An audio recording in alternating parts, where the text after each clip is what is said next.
In this video we're going to look at simplifying surds, but before we start simplifying them, let's just remind ourselves what they are. Surds are basically nasty square roots.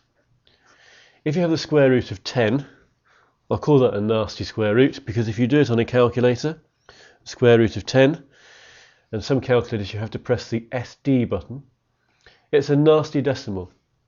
Therefore, that is a surd. Whereas if I did the square root of 16, well, the square root of 16 is 4 because 4 times 4 is 16. So that's not a surd because root of 16 is just 4 and 4 is an integer, a whole number. So this one is a surd over here, this one here is not. The basic thing is surds are nasty square roots which come out to be nasty decimals. So we're going to look at simplifying some surds. The first one we're going to look at is simplifying root 40. And you might say, well, what are we trying to do in simplifying surds? What you're trying to do is get the smallest number possible inside the square root sign. Any other numbers outside the square root sign, that's fine. And the way to do it is to try and spot what two numbers multiply together to give you 40. Okay, so there's 1 times 40, 2 times 20, 5 times 8, 4 times 10. There are various different numbers that multiply together to give you 40, and you're looking for a pair of numbers where one of them is a square number. And if I go for 4 times by 10, 4 is a square number. And that's the one I'm going to use. You're always looking for a pair of numbers which multiply together to give you the number inside the square root sign, where one of them is a square number. So the square root of 40 is the square root of that sum. And I write that like that. That sum inside the square root sign. And then what you can do is this.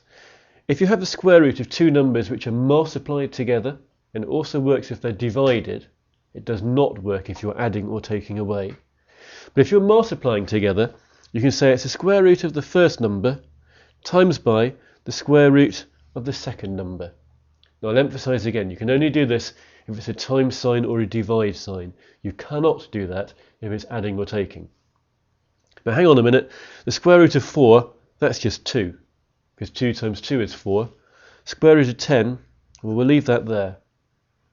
Now because there's no square number that goes into 10, I cannot simplify that surd. Because the square numbers are 1, well that doesn't actually help us. 4 doesn't go into 10, 9 doesn't go into 10.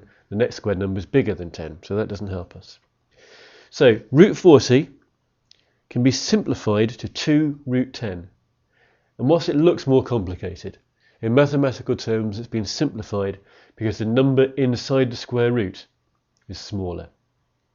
So we're going to look at some more. Number 2, we'll have a look at root 50. So the first thing to do is to think what numbers multiply together to give me 50. And can I come up with any pair of numbers that multiply together where one of them is a square number? Well, hopefully you'll come up with 25 times by 2. 25 times by 2 is the same as 50. So that means root 50 is the same as the square root of the sum, 25 times by 2. And because there's a multiplying sign in here, we can say that's the same as root 25 times by square root of 2. The square root of 25 is 5. I'll leave the root 2 there. So root 50 is the same as 5 root 2. I've simplified that surd because the number in the square root sign is smaller than it was at the beginning of the question. As well as doing this to individual surds, sometimes you can have questions which involve more than one. The third one we're going to look at now is to simplify root 48 plus root 27. So you may have a sum here involving square roots, involving surds. 48. Well, you can get 48 from 6 times by 8, from 2 times by 24. We're really looking for one which has got a square number in it. So it's useful to just think square numbers of your times table, so your 9 times table, 9, 18, 27, 36, 45, 54, that hasn't helped.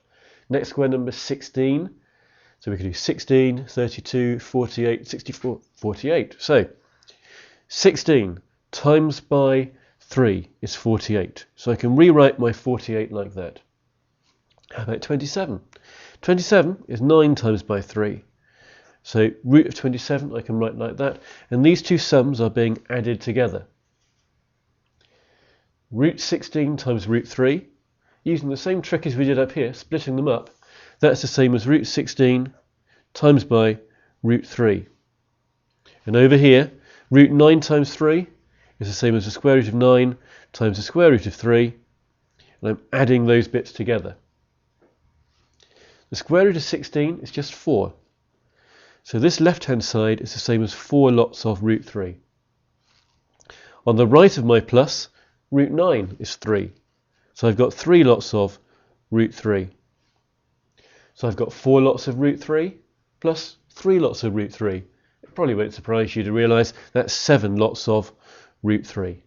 If you think of 4 somethings plus 3 of the same thing, it's 7 of those things. So 4 root 3 plus 3 root 3 is 7 root 3. And that will be the answer to that question. We have added those two surds together and we've got our answer written down as simply as we can. That means with the smallest number inside the square root.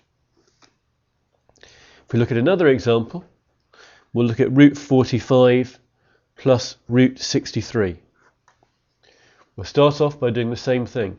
Try and spot what numbers go into 45. What we can get to times together to get 45 with one of them a square number. 45 is 9 times by 5. 9 to square root, so that will be helpful. 63 is 9 times by 7. 9 to square number, that will be useful, and we're adding those together. Using the splitting up trick, because we're timesing inside the square root, that's the square root of 9 times the square root of 5. Over here, it's the square root of 9 times the square root of 7, and those bits are being added together. Square root of 9 is just 3, so it's 3 root 5, and over here, the square root of 9, that's also 3, so I've got 3 root 7. So I've got 3 root 5 plus 3 root 7. If you wanted, you could take 3 out as a factor. It appears in both bits, so you could have 3 out as a factor, and then have a set of brackets. The 3 is being times by root 5, then you're adding on the 3 being times by root 7. So you could have your answer like that, 3 lots of root 5 plus root 7. And in these questions where you're simplifying surds, you haven't got to work it out as a decimal, they want you to leave it just like that. There'll be some more examples in part 2 of this video.